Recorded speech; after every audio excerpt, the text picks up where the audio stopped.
Vem, da se pogosto sprašujete, kaj imam z Ano de Armas, da jo omenjam vsake toliko časa.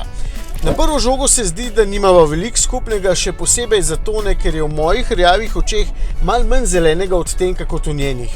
Ampak po drugi strani so pa praktično ista, vsaj na molekularni ravni, oba so namreč sestavljena iz istih osnovnih elementov. In ta nor uvod je totalno huda napeljava na tokratni prispevek dveh različnih, ampak enakih avtomobilov. Se pravim, jaz bom enkrat za te svoje uvode dobil Oskarja. Najbrž bi ga že, če bi bila akademija v Sloveniji.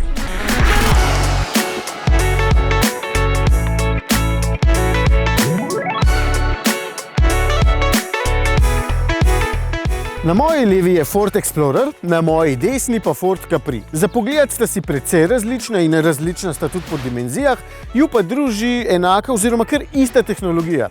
Oziroma še več, enako je celotno podvozje, pa notranjost in najbrž še kaj. Sta pa hkrati dovolj različna, da je pri kupcih prostor za oba. Tako kot je prostor tudi za dve odlični filmski zvezdi, za Ano in me. Ja.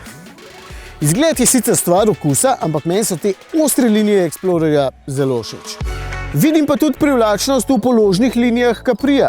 No, tukaj pri opaznosti pomaga še barva, tudi Explorer je lahko bolj živahnih odtenkov, testni moder mi je bil recimo zelo všeč, no, ampak tale rumena pa res seka ven, tako da boste povsod opaženi. Pogosto pri takšnih avtih omenjajo kupejevske linije. Tole ni kupe, da smo si na jasnem, čeprav se strehe spusti malo bolj agresivno, podobno kot pri kupejih, ki so pa sicer čisto drugačnih oblik. Ker spomnite se na Capri včasih, niso bili podobni temu, a ne? Pa tudi Puma danes ni več tako nizka, kot je bila včasih, Mustang Mach-E ni nič podoben originalnemu Mustangu. Mislim, saj vidite, kam pa staco moli.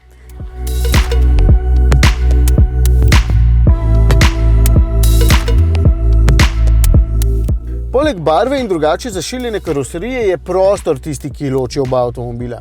Capri je namreč daljši za 17 cm, kar ni tako malo, kot se mogoče zdi ob omembi številke.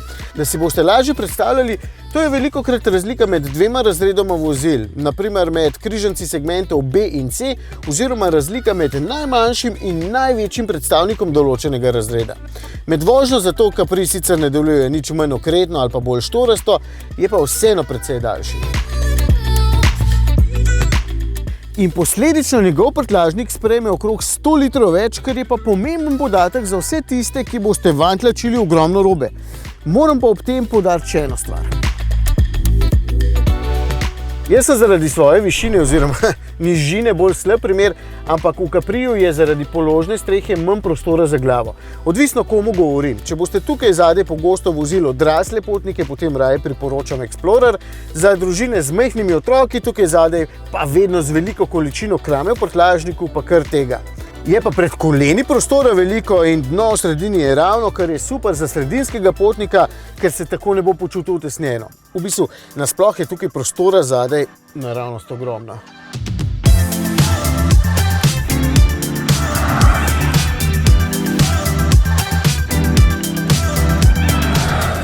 Se mi zdi, da moram opozoriti še na eno stvar, in sicer, da Capri ni zapeljati nič bolj dinamičen, čeprav izgleda kot ena huda osa. Tudi po karakterju tole ni več evropska alternativa Mustangu, kot je bil pred 50 leti, je pa za voziti vseeno zelo prijeten in lahko tudi izjemno hiter avtomobil. Podvozje je namreč zelo dobro nastavljeno, da sploh ni pretrdo, po drugi strani pa ni zibajoče, pa še krmiljenje je po Fordovo odlično kalibrirano, zato je občutek v bistvu vedno zelo dober.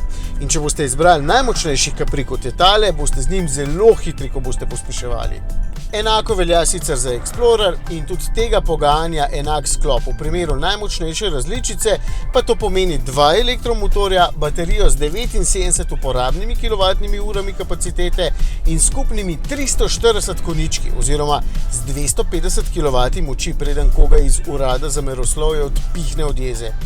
In to pomeni pospešek do 100 v dobrih 5 sekundah, dejansko pa moram še bolj opozoriti na to, da zgledna tišina pri večjih hitrostih, recimo na avtocesti, in precej zajetne mere avtomobila vseeno pomenijo, da svojo hitrost skriva več kot zgledno. Sem se na avtocesti parkrat ujel, da peljem prehitro in sem se potem moral naknadno umirjati. Torej, jaz in Ana de Armas oziroma Explorer in Capri. Vsaj med avtomobiloma je za povprečnega gledalca naše oddaje odločitev malo težja, med mano in Ano pa vem, koga bi izbrali. Pa ne, nič nisem užaljen, ker bi tudi jaz enako izbral. Pač Ano, ne, kaj pač ima.